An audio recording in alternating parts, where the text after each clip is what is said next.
자, 이제 폐쇄형 인사제도하고 개방형 인사제도 비교를 해보는데요. 개방형 인사제도다 그랬을 때는 외부로부터 참신하고 유능한 인재를 직접 영입할 수 있는 제도죠. 신진대사를 촉진한다는 얘기는 뭔지 알겠죠? 우리가 뭐 영양제 같은 거 이렇게 몸에다가 주사 같은 거 맞는 것처럼 신진대사의 활성화를 도와준다, 뭐 이렇게 생각하시고, 행정의 전문성 올라가겠죠. 외부 전문가들을 끌어올 수 있기 때문에 행정의 전문성이 올라갑니다. 공직의 유동성을 높인다. 맞는 얘기겠죠. 뭐 유동적인 측면들이 많이 생기는 거죠, 이렇게 하면. 그래서 관료주의 및 공직사회 침체 방지하는 데 도움이 될 거고요. 요 4번이 그러면은 답이 될 텐데, 행정에 대한 민주적 통제가 어려워진다, 이렇게 되어 있는데, 이건 이렇게 해석을 하자고요. 이거는 외부에 사람들을 데리고 올 수 있게끔 제도가 바뀌면 안에 있는 사람들한테 리더십을 발휘할 수 있는 하나의 소재가 됩니다. 그렇죠? 안에 있는 사람들을 나쁘게 말하면 협박할 수 있는 거죠. 이런 식으로 해서 곤란해, 이렇게. 그죠? 그래서 요게 이제 민주적 통제가 어렵다라고 하는 부분은 틀린 거예요. 통제력은 훨씬 더 강해집니다. 근데 또 민주적이란 말이 붙었으니까 사실은 이런 측면도 생각해 볼 수 있어요. 어떤 거냐면, 관료주의가 생겼다는 것은 관료들만의 세상이 만들어졌다는 거거든요. 그런데 외부에 있는 사람을 땡겨 들어가면, 그럼 이걸 활용하기에 따라서는 시민의 대표성을 갖는 사람들을 갖다가 공직에다가 이렇게 채워넣을 수도 있다는 얘기 아닙니까? 그렇게 되면 민주적 통제력도 더 생기겠죠. 그렇죠? 그러니까 이제 민주적 통제력을 내부 민주화로 보면, 이를테면 관료들이 딱 자기네 기득권 유지하고 있을 때 리더가 요거를 이제 통솔하기가 유리해졌다, 이렇게도 해석할 수 있고, 한편으로는 그 외부 임용할 때 그거를 이제 시민의 대표성을 갖는 사람 같은 사람들을 땡겨다가 집어넣을 수도 있는 거죠. 그렇죠? 네. 그래서 서울에 시장이 바뀐 다음에, 그건 뭐 누가 꼭 옳다 그르다의 문제가 아니니까 제가 이제 예를 드는 건데요. 시장이 바뀌고 난 다음에 전임 시장이 이 시민단체들한테 돈 퍼주고 시민단체 출신들을 서울시에다가 갖다 다 박아놨다, 지들끼리만의 어떤 뭐 이 잔치를 벌였다, 여기서 이렇게 막 비판하면서 예산도 깎고 자리도 없애고 이런 조치를 취했다고 뉴스에 나왔어요. 근데 이제 전에 있었던 시장은 어떻게 한 겁니까? 그러면 이제 그게 민주적 통제? 이런 것들의 성격을 가미하려고 노력했다라고 평가를 할 수 있는 거고요. 지금 현임 시장은 그런 것들이 또 아름아름 자기들 또 가까운 사이들끼리 이루어진 거 아니냐라고 하는 의구심을 갖는 거고, 뭐 그런 거겠죠. 이제 그래서 그거에 대한 어떤 견해차, 그 방향성에 대한 차이, 뭐 이런 게 노출이 된 건데, 이제 우리가 객관적으로 볼 때는 이제 그렇게 평가할 수 있는 거죠. 그죠? 그 의도가 서로 다른 게 아니냐, 이게 보여지는 건데, 아무튼 전임 시장 했다는 것은 민주적 통제력을 많이 확보했다고 볼 수 있는 거예요. 시민사회에는 원래 이런 행정 조직을 비판하는 입장이 많거든요. 그런데 그런 사람들 직접 끌어다가 자리를 줬다면 그런 사람들에 의해서 시민사회가 요구하는 방향대로 한번 가보자. 그래서 관료를 어떻게 보면 좀 견제하기 위한 수단으로 활용했던 것이 아니겠느냐, 이런 평가를 해볼 수가 있는 거죠. 긍정적인 면을 보자면. 네. 이제 뭐 그렇게 해서 민주적 통제라는 말을 그런 사례까지 곁들여 생각해 보시면 무슨 말인지 알겠죠. 이게 개방형 임용을 하면 그런 게 조금 더 수월해지겠구나, 이렇게 생각하실 수가 있겠네요. 맞죠? 예. 그렇게 하시고 4번이 그래서 답이 됐습니다. 221번 가볼까요? 공모직이 제도입니다. 공모직이, 이것은 우리가 이제 이런 표를 하나 그렸었어요.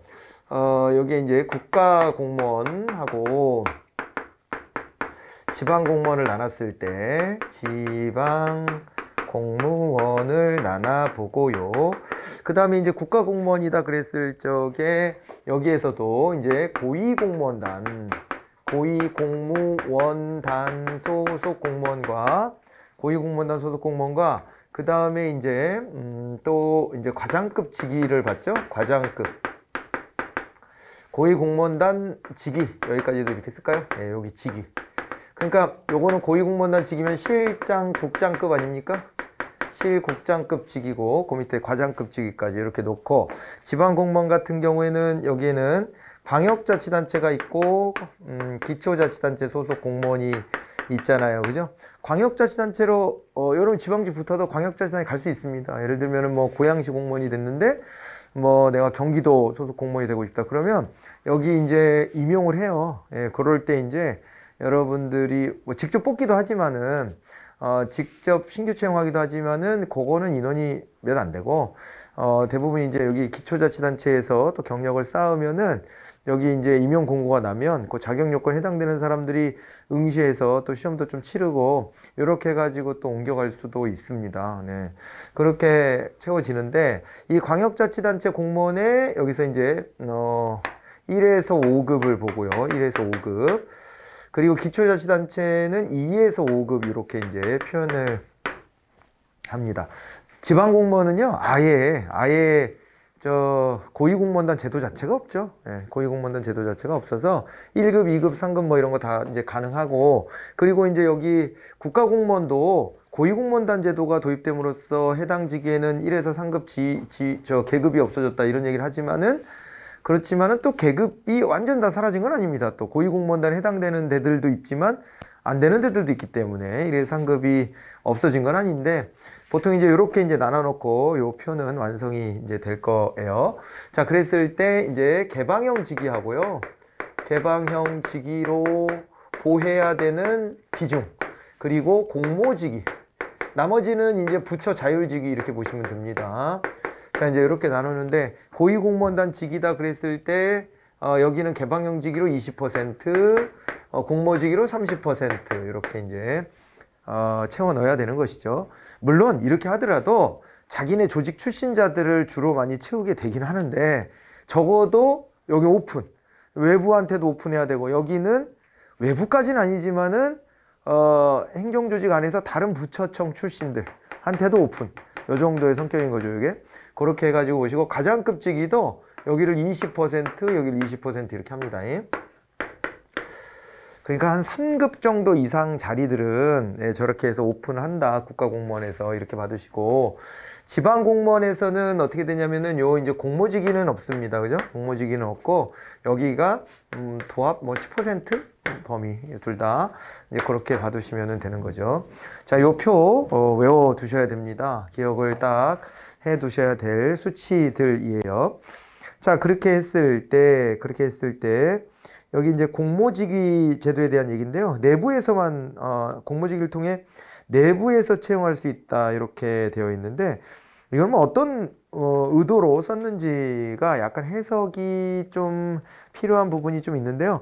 내부에서 채용한다는 얘기가 원래 자기 조직 내부자를 채용할 수도 있다 뭐 그런 얘기로 읽혀집니다. 그건 맞는 얘기입니다. 그러니까 이거는 자기네 그 조직 안에서, 그러니까 공무원 조직 안에서 자기네 부처청 출신도 뽑을 수 있고 타 부처청 출신도 뽑을 수 있다 그런 얘기지 자기네 출신자들은 배제라 그런 얘기는 아니거든요. 예, 그렇기 때문에 여기 이제 공모직위를 통해서 내부에서 채용하는 것도 가능하고요. 고위공무원단 직위 총수 100분의 20 이내에서 임용한다 그랬는데 32죠. 공모직위는 30이잖아요. 그래서 이건 틀렸네요. 그리고 일반직, 특정직, 별정직을 그 대상으로 한다. 이렇게 또 나와 있습니다. 그랬는데 요거는 일단 어떻게 보셔야 되냐면요. 별정직 같은 경우에는요. 요거는 별정직 특수경력직 공무원이잖아요. 특수경력직 공무원은 직업공무원제예요, 아니에요? 아니에요. 우리가 경력직 공무원들, 일반직하고 특정직에 해당되는 경력직 공무원만 직업공무원이고요. 별정직은 여기는 뭐 임기제 공무원이든 뭐 그런 식으로 해야 됩니다. 임기제 공무원이든 아니면은 임시로 고용을 하든 뭐 해야 됩니다. 그러니까 이제 행정부 내에서는 임기제 공무원이라고 보시면 돼요. 행정부 공무원 내에서 보면 이제 그렇게 되기 때문에 요 자리들은 사실은 이제 이렇게 이제 공모직위의 대상이다 이렇게 보기 어렵죠. 공모직위는 직업 공무원 안에서 이제 이것이 공모직위가 이루어지는 겁니다. 그렇게 보시면 일반직, 특정직, 별정직을 대상으로 한다고 했지만은 일반직하고 특정직이 그 대상이다. 이렇게 이제 보셔야 되는 것이라고 봐야 되고요. 별정직은 개방형 직위는 가능할 거예요. 그죠? 개방형 직위는 당연히 가능하죠. 외부 전문가들이 들어오기가 굉장히 수월한 데가 별정직이죠. 그러려고 별정직을 또 두기도 하죠. 일부러. 그렇잖아요. 그렇게 하는데 여기 공모직위하고는 딱 연결된다라고 보기는 어렵습니다. 임용기간은 5년 범위 안에 수석장관 영하들 최소 2년으로 한다 이렇게 되어 있습니다. 근데 말씀드렸다시피 공모직위는 임기제 공무원이 아니고 요거는 직업공무원들 안에서 타 부처청 소속도 올 수 있게 만들려고 하는 원활하게 올 수 있게끔 만들려고 하는 제도지 요게 임기제 공무원을 보호하는 자리가 아니에요. 그러니까 여기도 그래요. 개방형직위 같은 경우에는 여기는 어때요? 여기는 공무원 원래 공무원이었던 직업공무원이었던 사람도 응모할 수 있고 외부에 있는 사람도 응모할 수 있다 그랬잖아요. 그래서 내부에 있었던 그러니까 공무원 조직에 있었던 사람 원래 직업공무원 사람이 이 자리로 가면 그때는 그냥 직업공무원으로서의 신분이 보장되면서 이 자리를 하는 거예요. 그런데 여기는 외부에 있는 사람을 임용했다 그러면은 그때는 임기제 공무원으로 보호하는 겁니다. 여기는 그죠? 그런 차이가 있거든요. 여기 4번은 임기제 공무원에 대한 얘기잖아요. 그래서 공모직위하고는 좀 무관하다 이렇게 보시는 게 맞겠습니다. 그래서 답은 1번 이렇게 확인 가능하겠네요. 자, 그렇게 정리하시고요. 공직분류체계입니다. 공직분류체계 우리 지금 말로는 다 했습니다만은 우리가 이제 공직의 분류다 그랬을 때 아주 기본적인 틀이죠. 여기 경력직이냐 아니면은 특수경력직이냐 이렇게 나눠집니다. 경력직이냐 특수경력직이냐 이렇게 나눠지는데 경력직 공무원이다 그랬을 때 여기에서는 경력직 공무원이다 그랬을 때는 일반직 공무원과 그 다음에 특정직 공무원이 있었습니다. 특정직 공무원이 있었고 특수경력직에는 여기에는 이제 정무직과 별정직이 있는 것이죠. 정무직과 별정직 이렇게 나눴던 거를 떠올려 놓으시면 됩니다. 머릿속에. 자, 그랬을 적에 소방공무원은 이제 특정직 공무원이죠. 특정직 공무원으로서 경력직 공무원이지 특수경력직이 아닙니다. 그러니까 요 차이는 뭐라고 그랬냐면은 딱 경력직 공무원은 직업공무원이에요. 직업공무원제에 들어오는 겁니다. 직업공무원제에 들어오는 것이고 여기는 그게 없는 거죠. 직업공무원이 아닌 거예요. 그렇게 이제 보셔야 되고요.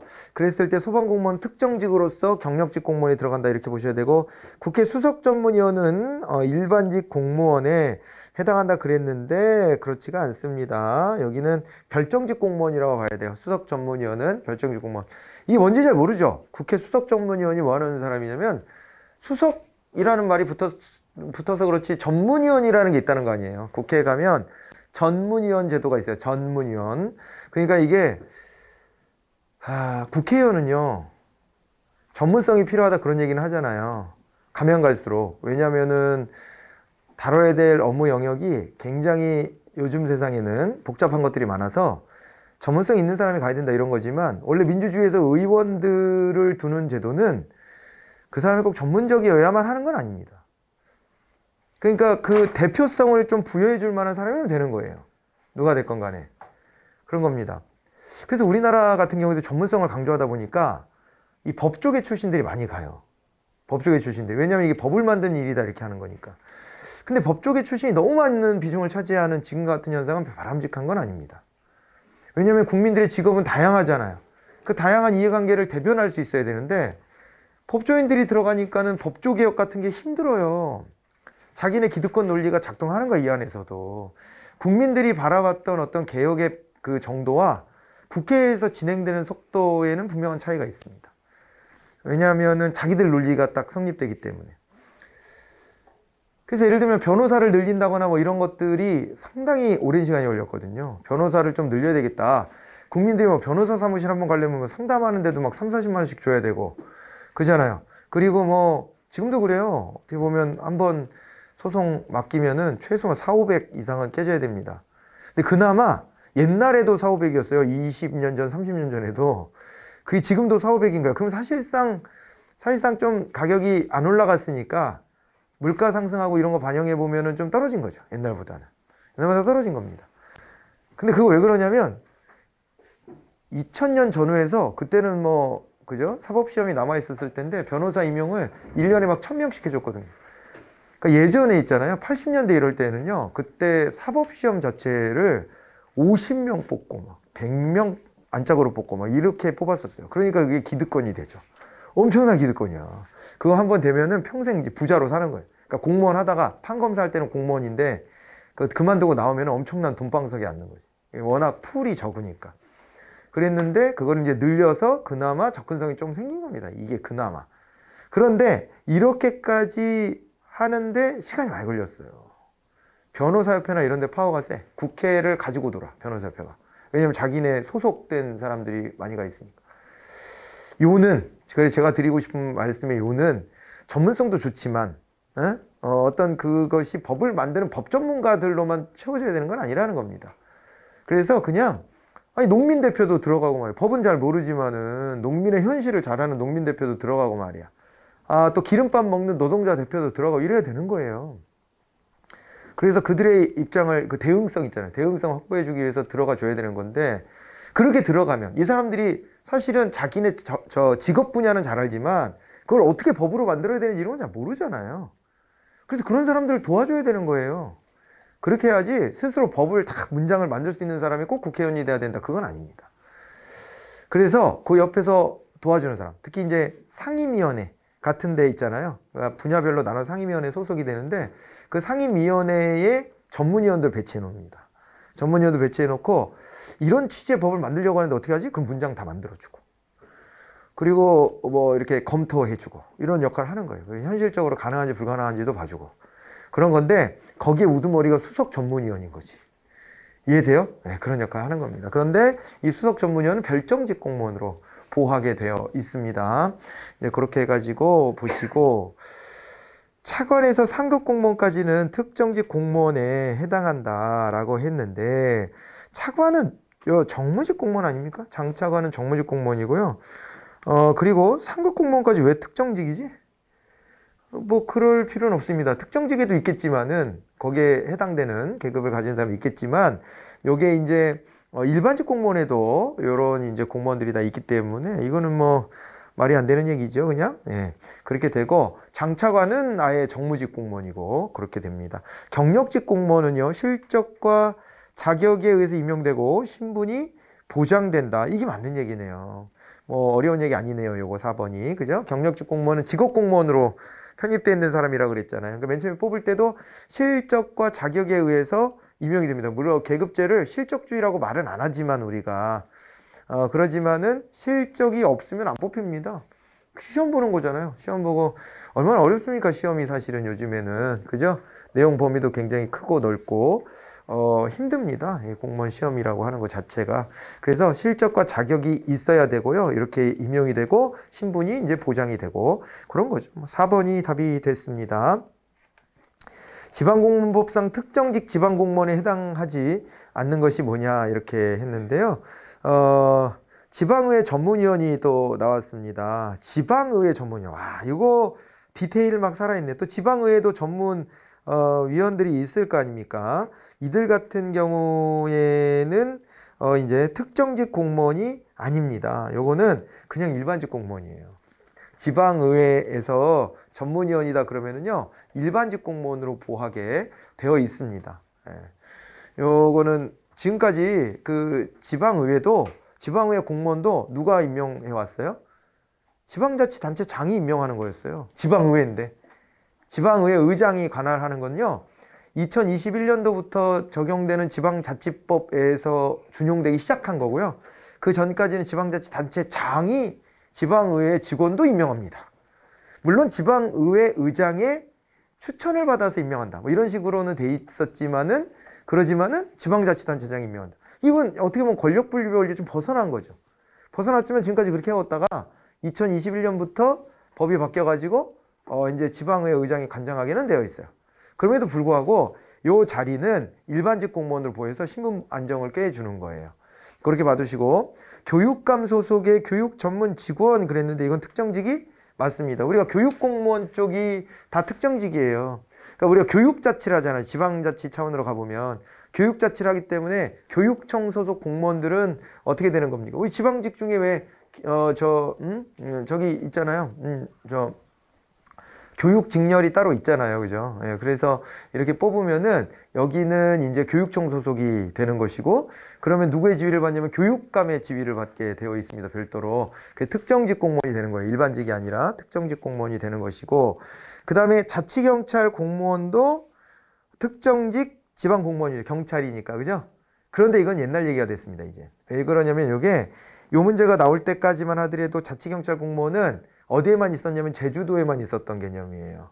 그 제주도의 자치경찰 공무원은 도지사 소속으로 되어 있었습니다. 별도로 아예. 그렇게 되어 있었기 때문에 이건 지방 공무원으로 분류가 되고 그 다음에 특정직 공무원이다 이렇게 됐는데 지금은 뭐라 그래야 되냐면 국가직 특정직 공무원이에요. 그냥 다. 제주도도 마찬가지고 바뀌었습니다. 그래서 이게 자치경찰제가 전국으로 확대됐는데 그러면서 어떻게 했냐면 많은 고민이 있었죠. 이걸 제주도처럼 차라리 도지사 소속의 경찰 공무원을 따로 둘 거냐 이런 고민을 하다가 야 그러지 말고 그냥 경찰을 구분짓자. 경찰청 소속 경찰인데 구분지어서 국가경찰이 있고 지방에 자치경찰이 있는 걸로 구분했습니다. 그러니까 소속은 뭐가 된 거예요? 그냥 국가공무원이에요. 경찰들은. 자치경찰도. 그런데 다만 지휘를 소속은 국가공무원으로서 경찰청 소속이지만 지휘를 자치경찰들은 도지사 내지는 도지사가 직접은 아니고 그 시도 자치경찰위원회가 설치가 됐거든요. 거기에 지휘를 받는 것으로 이렇게 이제 만들어 놓은 거죠. 좀 이중적으로 만들어 놓은 겁니다. 왜냐하면 이런 고민했겠죠. 우리가 그 전에 보면은 소방공무원도 도지사 소속으로 지방공무원이었거든. 근데 그랬더니 지역마다 처우가 다르고 재정적인 어려움을 겪는 데들은 또 그죠? 이 소방관들에 대한 어떤 지원 같은 것도 너무 미흡했다 이렇게 봐서 아예 그거를 또 국가공무원으로 바꾸고 거기도 지휘는 시도지사가 하게 이렇게 이중적으로 만들어 놨거든요. 근데 경찰 공무원을 굳이 또 소방공무원의 전철을 밟을 필요는 없잖아요. 그냥 국가공무원으로 유지하는 걸로 이렇게 했다고 보시면 됩니다. 그래서 지금은 좀 달라진 얘기입니다. 이게 특정직 지방공무원이라 말할 수 없는데 특정직의 국가공무원인데 근데 이 문제가 출제될 때는 자치경찰 공무원이 특정직 지방공무원이었다. 이렇게 그냥 이해하고 지나가시면 됩니다. 자, 그리고 이제 지방의 소방공무원 이랬는데 이것도 마찬가지예요. 지방 소방공무원도 이 문제가 출제될 때까지는 지방공무원이었습니다. 그런데 지금 다 국가직 전환이 다 됐죠? 네, 국가직 전환이 돼서 그렇습니다. 근데 운영은 또 자치단체별로 합니다.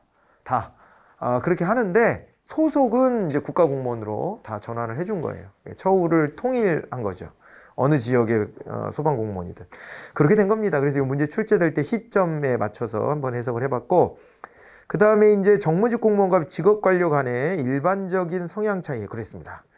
예, 요거 한번 보시는데 정무직 공무원은 재임기간이 짧다 그랬습니다. 맞습니까? 맞죠. 직업공무원이 아니잖아요. 이 특수 경력직 아닙니까? 임기가 따로 있죠. 정무직 공무원들은 대통령만 좀 길어요. 5년. 아니구나. 대법관이 더 기네. 대법관하고 대법원장 그리고 헌법재판관 이런 사람 6년이거든요. 조금 더 긴 게 있긴 하네요. 그러니까 보통은 4에서 6년쯤 됩니다. 여기 정무직 공무원들은 4에서 6년 되고 임기가 아예 없는 것도 있죠. 장차관이나 국무총리 임기가 따로 안 정해져 있습니다. 정무직 공무원인데 이제 그렇게도 돼 있고 그렇습니다. 그래서 재임 기간이 아무튼 길어야 6년 이런 정도 볼 수 있고요. 그래서 재임 기간이 짧기 때문에 정책의 필요성이나 성패를 단기적으로 바라봐요. 그러니까 내 재임 기간에 뭘 해야 되는 거예요. 문재인 대통령 임기 말인데 남북관계를 어떻게 좀 해놓고 가려고. 그러니까 이게 꼭지를 못 땄어. 그러니까 노력은 많이 했고 그 다음에 남북 정상이 막 상시적으로 만나는 것 같고 막 미국 대통령도 만나고 그랬잖아요. 굉장히 큰 변화입니다. 굉장히 큰 변화를 만들어냈지만은 결국에는 뭘 못했어요. 그러니까 종전선언을 못했잖아요. 전쟁을 우리는 이제 끝냈다. 이 선언을 못하고 있는 거잖아요. 사실상은 전쟁 안 한 지 오래됐지만 휴전이잖아요. 휴전. 정전으로 바꿔서 그러니까 전쟁의 위협을 없애려면 미국 대사관이 평양에 들어가야 되는 거예요.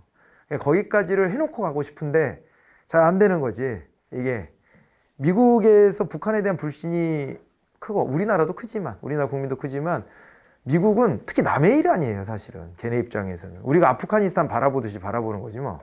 그렇게 보다 보니까 관심사가 1번이 아니에요.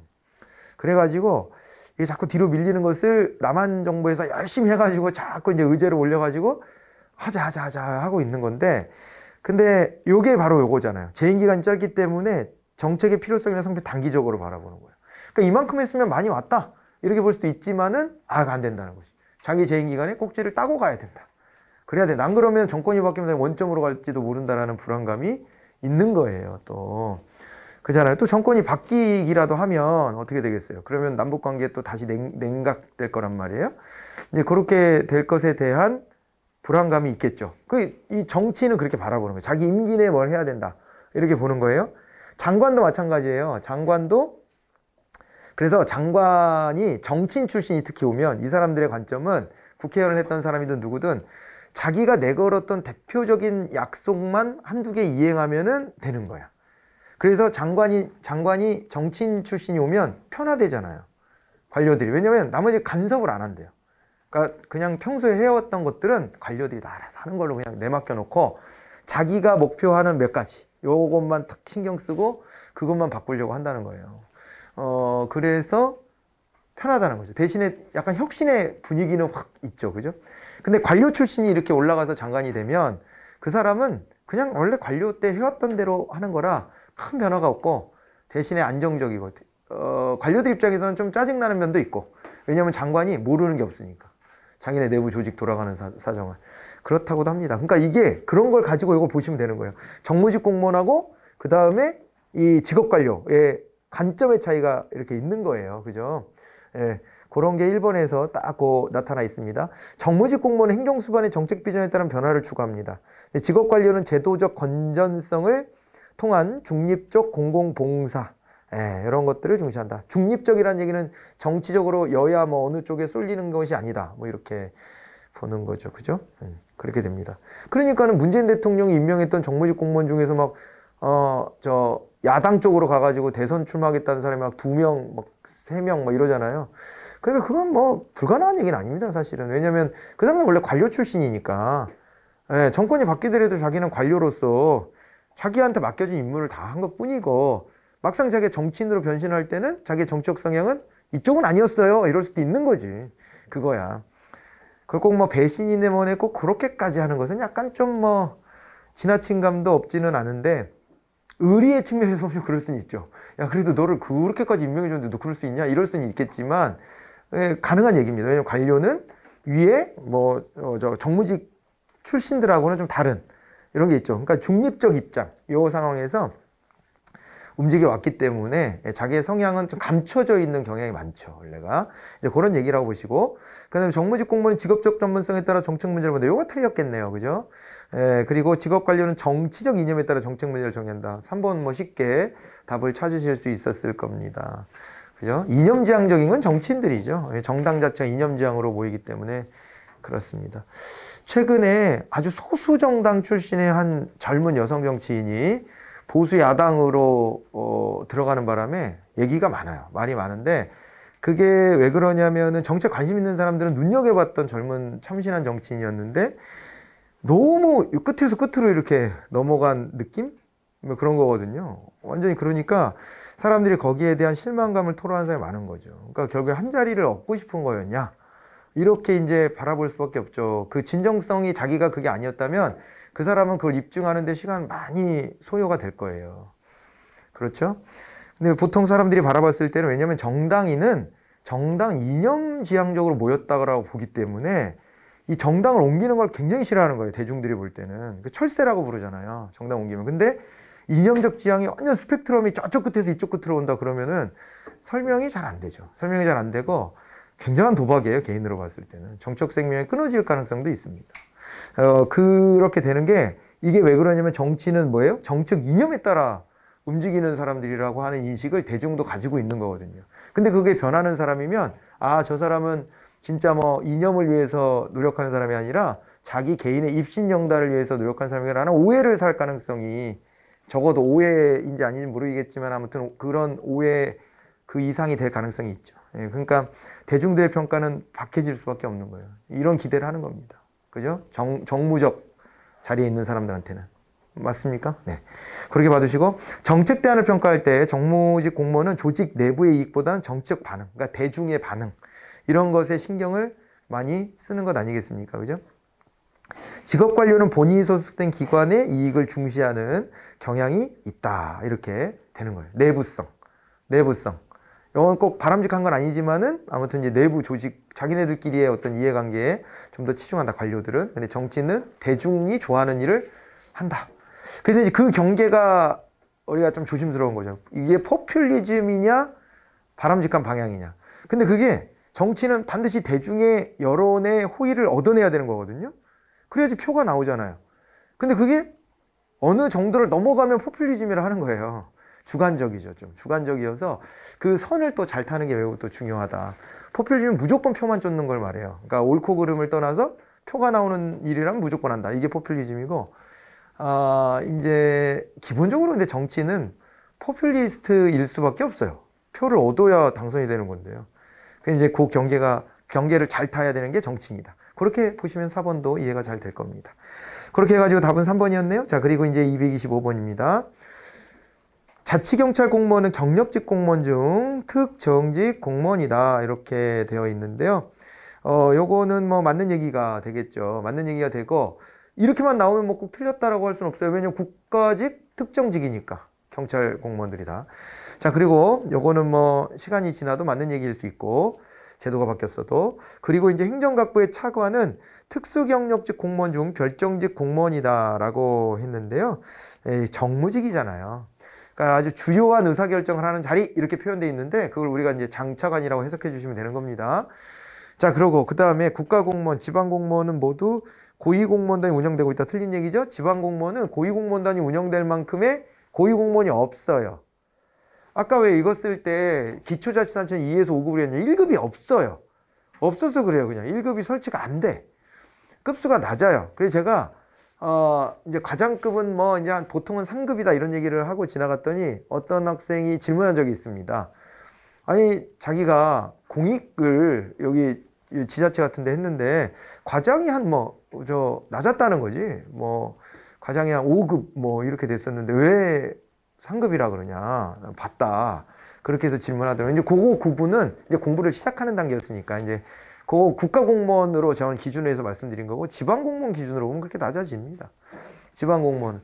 그러니까 옛날식으로 따지면 시장이 한 3급 되는 거예요. 2급, 3급? 3급? 3급쯤?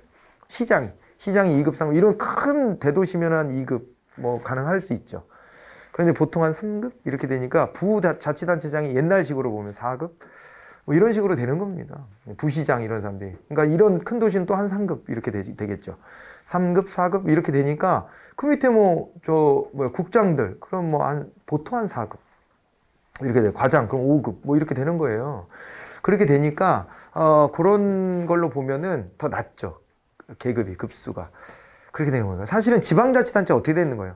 지방자치를 안 한다 그러면 그 개선이 이렇게 쭈루룩 있는데 여기 일선 관료들이 있잖아요. 요거를 사실은 잘라갖고 이걸 지방공무원으로 자치단체로 이렇게 규정한 거잖아요. 그러니까 당연히 이제 계급의 급수가 좀 낮아요. 네, 그렇게 보시면 돼요. 그래서 1에서 3급에 해당되는 공무원들을 모은다? 별로 없어. 그런 게. 그러니까 고위공무원단이 설치가 안 되는 거예요, 현실적으로. 무슨 말인지 알겠죠? 그래, 없다라고 하는 걸 이렇게 이해하시면 돼요. 고위공무원단이 없는 거 그렇게 이해하시면 되고, 그런 맥락에서 아까 여기 이제 공모직위도 없는 이유도 그거 똑같아요. 공모직위도. 공모직위를 하려면 요게 해당되는 사람이 많아야 되거든요. 그래야지 우리 조직 바깥에서 공무원이긴 하지만은 다른 부처청에서 왔어 이런 느낌이 있어야 되는데 그거에 해당될 만한 사람이 몇 없어요. 그래서 그리고 고양시 공무원 그럼 고양시로 국한되는 거잖아요. 소속이 별도 법인이니까. 그러면은 그 안에서 보면 몇 명 없기 때문에 이게 유지가 안 되는 거예요. 불필요한 겁니다, 그냥. 그래서 없는 거예요. 그렇게 이해하시면은 따로 안 외우더라도 이해를 하시면은 머리에 각인이 될 겁니다. 그리고 고위공무원단제도 없고요. 국가공무원과 지방공무원 모두 공무원연금법이 적용이 됩니다. 그거는 맞는 얘기죠. 그래서 기역과 리을을 답으로 찾아가시고, 그리고 그것도 하나 말씀드렸었죠. 경기도의 공무원 중에는 고위공무원단 소속 공무원이 있습니다. 그러니까 고위공무원단을 별도로 운영은 못하지만 그것도 한 번 더 말씀드릴게요. 여기에 나오면 맨날 헷갈리는 거니까. 여기에 1급에 해당하는 공무원이 있습니다. 경기도에. 그게 이제 부지사. 경기도도 인원이 많아져서 지금 부지사 2명 줘요. 행정부지사 2명 주는데 서울만 원래 줬잖아요. 근데 여기 아무튼 요 행정부지사가요, 국가공무원입니다. 국가공무원이 내려와요. 근데 경기도지사가 차관급 대우를 받기 때문에 그 밑에 이제 부지사가 1급에 상당하는 공무원이고, 이제 그 자리가 이제 실장급, 국가직으로 보면 실장급에 해당되는 계급 아니겠습니까? 그래서 고위공무원단 소속 공무원이 내려온다, 이렇게 봐주시면 되겠습니다. 그래서 시험에 나왔을 때 지방공무원도 고위공무원단이 있다, 고위공무원단 소속 공무원이 있다, 지방공무원 중에, 그건 틀린 얘기고, 근데 지방자치단체 안에 고위공무원단에 속하는 공무원이 있다, 그럼 그건 맞는 얘기고, 근데 그 사람은 지방직인 게 아니고 국가직인데 와 있는 거예요. 그렇게 정리를 잘 해두셔야 됩니다. 그거. 자, 이제 그렇게 마무리하고요. 유연근무제도로 가보겠습니다. 이게 은근히 또 요즘에 시험이 또 간간히 출제가 되고 있는 대목입니다. 유연근무제다 그랬을 때는요, 이거를 이렇게 나눠 보시면 돼요. 우리가 이제 유연근무제 이렇게 하면,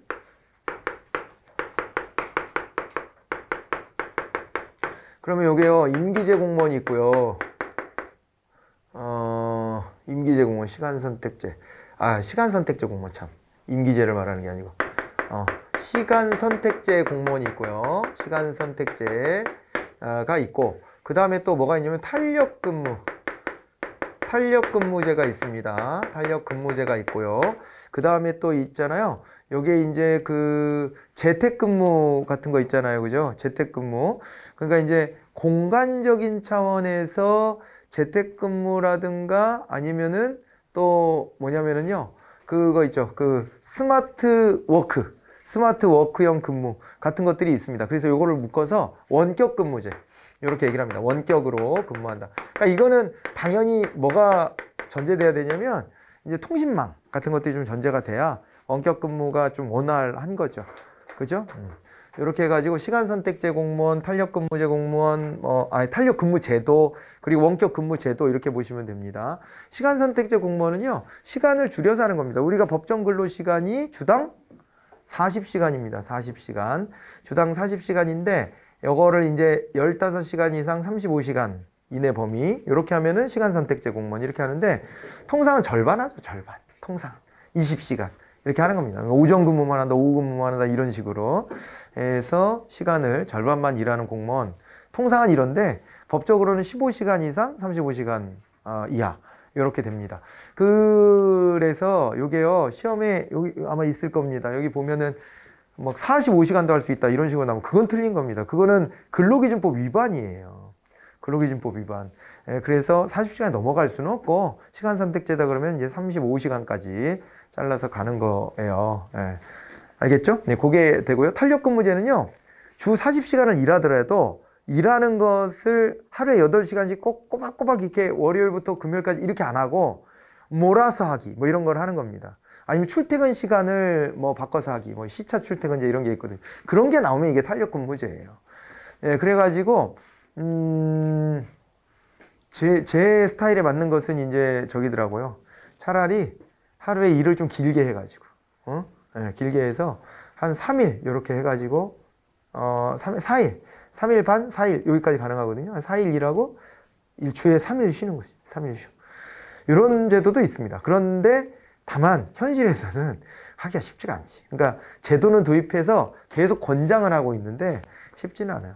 그리고 우리처럼 이렇게 이렇게 경기도 외곽에 살고, 그런데 만약에 내가 출근하는 데 좀 멀다 그러면 시차 출퇴근대 같은 게 유용하죠. 막히는 시간에 가면은 장난 아니잖아요. 그죠? 네. 그렇습니다. 7시에서 9시 사이는 엄청 막히기 때문에 차라리 내가 7시까지 출근하겠다 해가지고 막 6시에 나가가지고 탁 가서 일 시작해서 대신에 한 7시에 출근했으면 4시면 끝나는 거 아닙니까? 그렇게도 가능하고 그렇습니다. 그래서 그런 제도들 보시면 되는데, 유연근무제도에는 시간선택제, 전환근무제, 그리고 탄력근무제, 원격근무제가 포함된다 그랬습니다.